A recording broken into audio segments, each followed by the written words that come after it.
आध्यात्म के इस अंक में एक बार पुनः आपका स्वागत है। आज हम श्री कृष्ण के द्वारा उनके मुखार बिंदु से निकले कुछ अनमोल विचारों का यहाँ पर श्रवण करेंगे, जिसको पढ़कर आप अपने जीवन को सफल बना सकते हैं। श्री कृष्ण की भक्ति बेहद ही दुर्लभ है। जो श्रद्धा भाव से कृष्ण का दास होता है वह सारे जगत को जीत जाता है। आप भी अपने जीवन में इन सुवचन को अपनाकर जीवन को संवार सकते हैं। भगवान श्री कृष्ण कहते हैं, बुराई तो तुम्हें हजारों की भीड़ में भी ढूंढ लेगी। ठीक उसी प्रकार जैसे गायों के झुंड में बछड़ा अपनी मां को ढूंढ लेता है। अगर कोई बुरा कर्म करता है तो वह कर्म उसको अपने जीवन में ही भोगना पड़ता है।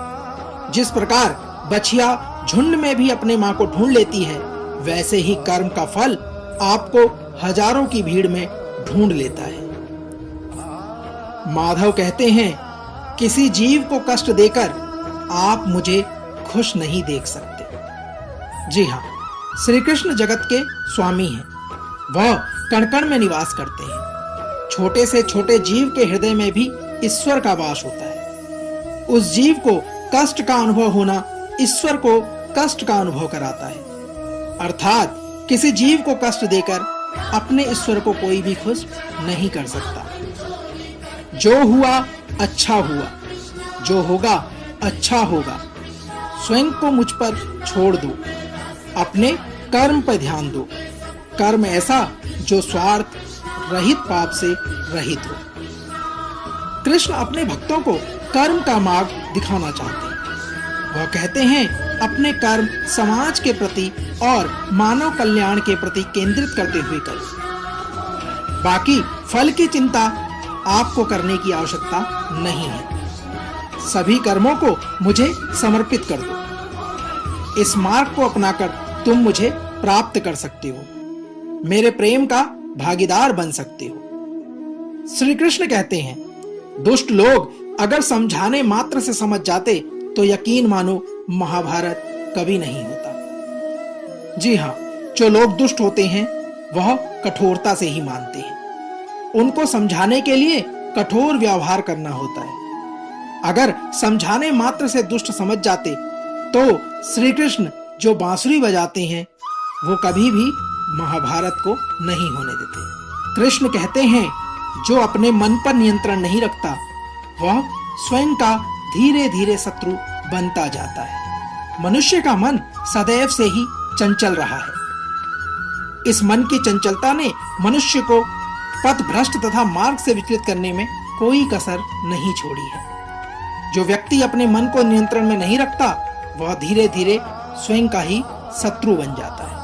कृष्ण कहते हैं, ज्यादा हंसने और बोलने वाला व्यक्ति अगर चुप हो जाए तो मान लेना वह भीतर से टूट चुका है।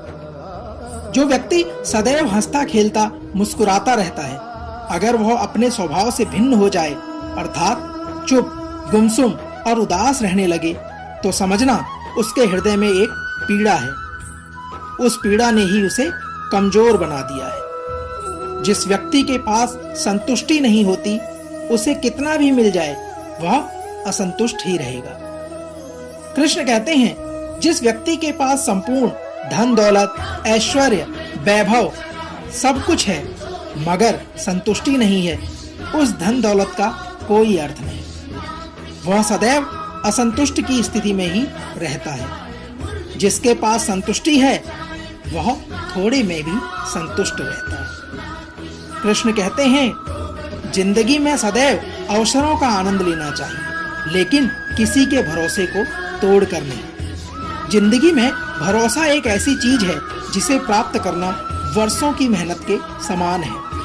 फिर भी यह प्राप्त हो या नहीं, यह सब भाग्य पर निर्भर करता है। किंतु भरोसे को तोड़कर पुनः प्राप्त करना यह संभव नहीं है। इसलिए जिंदगी में अवसरों का आनंद लें और इस बात का विशेष ध्यान रखें कि किसी का भी भरोसा टूटे ना। प्रेम का कोई वियोग नहीं होता। प्रेम ही अंतिम योग है, अंतिम मिलन है।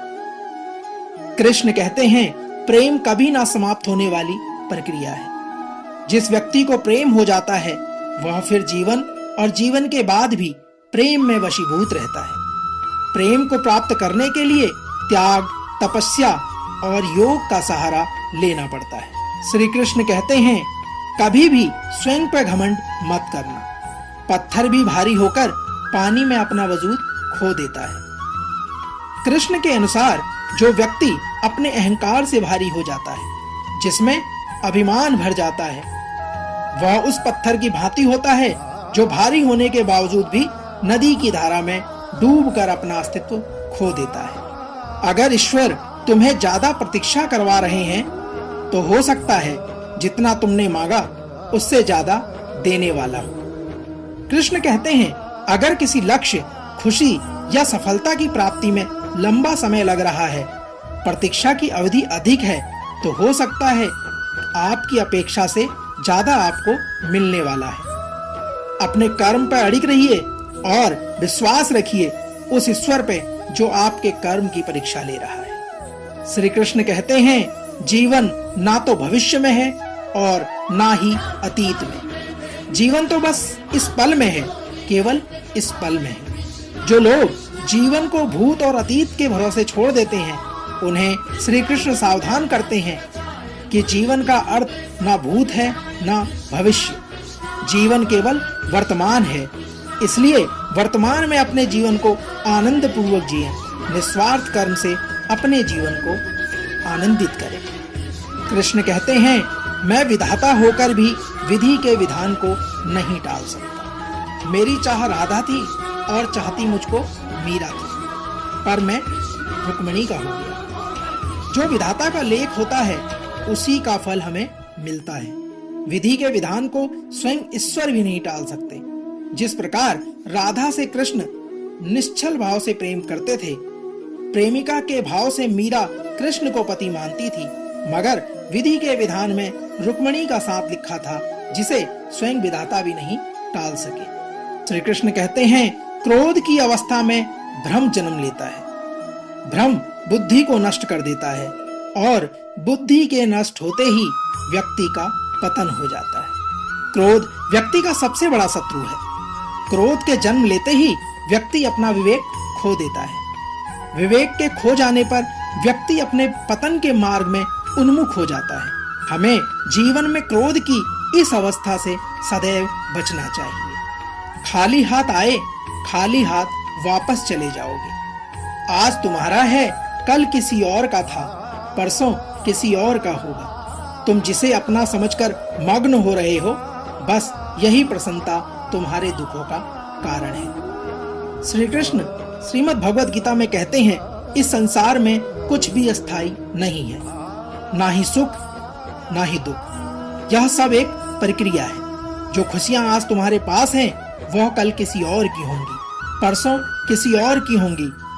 जिसे हम अपना समझकर खुश होते हैं, वही खुशी कल हमारे दुखों का कारण बनती है। कृष्ण कहते हैं, आत्मा को शस्त्र नहीं काट सकता, अग्नि नहीं जला सकती, जल नहीं बुझा सकता और वायु नहीं सुखा सकती। आत्मा शाश्वत सत्य है, यह अजय है, अमर है।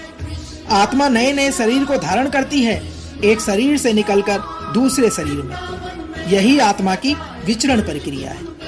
इस आत्मा को ना तो किसी शस्त्र से काटा जा सकता है, ना ही अग्नि इसे जला सकती है, ना ही जल इसको बुझा सकता है। यह किसी वायु से भी सूख नहीं सकती। मैं सभी प्राणियों को समान रूप से देखता हूँ, ना कोई मुझे कम प्रिय है ना अधिक। लेकिन जो मेरी प्रेम पूर्वक आराधना करते हैं, वही मेरे भीतर रहते हैं और मैं उनके जीवन में आता हूँ। श्री कृष्ण कहते हैं, मेरे लिए सभी प्राणी समान हैं। उन सभी में समान रूप से ईश्वर का वास होता है। कोई जीव छोटा या बड़ा, अधिक या ज्यादा प्रिय नहीं होता। जो अपने ईश्वर की विशेष आराधना करते हैं, पुकारते हैं, उनके साथ वह सदैव उपस्थित रहता है। वह जो सभी इच्छाएं त्याग देता है, मैं और मेरा की लालसा तथा भावना से मुक्त हो जाता है, उसे शांति प्रदान होती है। श्री कृष्ण के अनुसार जिस व्यक्ति में अहंकार, मैं और मेरा का भाव समाप्त हो जाता है, कुछ पाने की लालसा नहीं होती, वह परम शांति को प्राप्त करता है। उसे भगवान ईश्वर की शरण प्राप्त होती है। अंत समय में वह उस परम पद को भी प्राप्त कर लेता है जो देवताओं के लिए भी अति दुर्लभ है। मैं धरती की मधुर सुगंध हूँ, मैं अग्नि की उष्मा हूँ। सभी जीवित प्राणियों का जीवन और सन्यासियों का आत्म संयम भी मैं ही हूँ। कृष्ण कहते हैं, संपूर्ण जगत ब्रह्मांड चराचर सब में ईश्वर का वास है। यह ईश्वर की माया ही है जो पूरे ब्रह्मांड में व्याप्त है। वही ईश्वर धरती पर मधुर संगीत है। वही ईश्वर अग्नि की ऊष्मा है। उसी धरती का वास प्रत्येक प्राणियों में है जो सन्यासियों के चित्त को शांत कर साधना में लीन करता है। वह आत्मा संयम भी ईश्वर है। कृष्ण के कथन अनुसार फल की अभिलाषा छोड़कर कर्म करने वाला पुरुष ही अपने जीवन को सफल बनाता है। जो व्यक्ति कर्म में विश्वास रखता है, अपने कर्म से पीछे नहीं हटता, फल की चिंता नहीं करता, वह पुरुष अपने जीवन को सफल बनाता है। फल की चिंता करने वाला व्यक्ति कभी भी अपना जीवन सफल नहीं बना सकता। इस भौतिक जगत में जो व्यक्ति ना तो सुख की प्राप्ति से हर्षित होता है और ना अशुभ के प्राप्त होने पर उससे घृणा करता है, वह पूर्ण ज्ञान में स्थिर रहता है। कृष्ण कहते हैं, यह संसार नश्वर है। इस जगत में दुख सुख हर्ष विषाद आदि लगा रहता है। क्षण भर के सुख से जो खुश नहीं होता और अशुभ होने पर जो दुखी नहीं होता, वह व्यक्ति सच्चा ज्ञानी होता है। उसे ज्ञात होता है यहाँ सब क्षण भर के लिए है, भले ही वो सुख सच्चा हो या फिर दुख। जो अपने हिस्से का काम किए बिना ही भोजन पाते हैं, वो चोर है। कृष्ण के अनुसार जीवन कर्म प्रधान है। जो व्यक्ति कर्म करके परिश्रम करके अपने लिए कुछ अर्जित करता है, वह वास्तविक रूप से उस फल का भागी है। अन्यथा वह चोर की भांति है जिसे बैठे बिठाए सब मिल जाता है। कृष्ण कहते हैं, जिस व्यक्ति को आपकी कदर नहीं, उसके साथ खड़े रहने से अच्छा आप अकेले रहें। जिस व्यक्ति के पास आपके लिए मान सम्मान और कद्र ना हो, उसके साथ रहना व्यर्थ है। वह सदैव आपके लिए शत्रुता का भाव रखता है। ऐसे व्यक्तियों के साथ रहने से उत्तम यही है कि आप अकेले रहें। आज के इस अंक में हमने श्री कृष्ण जी के द्वारा बताए गए अनमोल विचारों का श्रवण किया। इनके ये विचार मनुष्य को नई दिशा प्रदान करते हैं। हम आशा करते हैं कि आज इन विचारों के माध्यम से आपके जीवन में सकारात्मक पहल अवश्य हुई। अगले अंक में फिर होगी मुलाकात। तब तक जय श्री कृष्ण, राधे राधे।